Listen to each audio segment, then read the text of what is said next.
BBC की documentary और फिर बीबीसी के कार्यालय में आयकर की रेड पर बिहार में सियासी बहस जारी है। जहां मुख्यमंत्री नीतीश कुमार ने बीबीसी के कार्यालय में आयकर की दबिश पर सवाल उठाते हुए बीजेपी को घेरा, तो वहीं पूर्व केंद्रीय मंत्री आरसीपी सिंह ने आयकर की इस कार्रवाई का समर्थन किया है।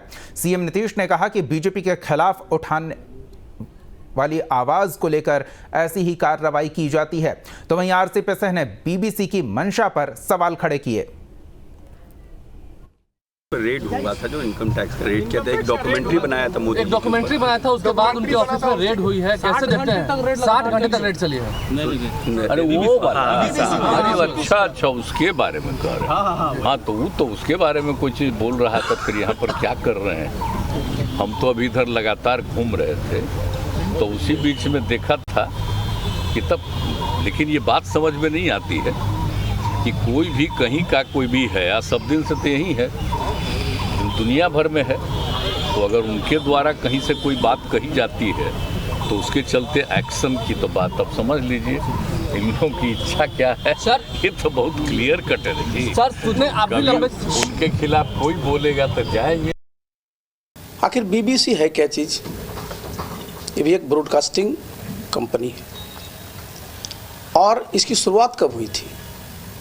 जब भारतवर्ष अंग्रेजों के अधीन था, भारत गुलाम देश था, और बीबीसी का उसमें क्या काम था? उनका जो भी उनका राष्ट्र था उस समय, आज है भी यूनाइटेड किंगडम, उसका जो इंटरेस्ट था उसको प्रोटेक्ट करना, उसको प्रमोट करना। आप ज़रा समझिए साहब, अपने देश में जो इंडियन इनकम टैक्स एक्ट है 1961 का बना हुआ है, किसी भी देश में जब कोई कानून बनता है तो उस कानून में जो प्राविधान होते हैं उसके तहत सबके खिलाफ या सबके कार्रवाई होती है।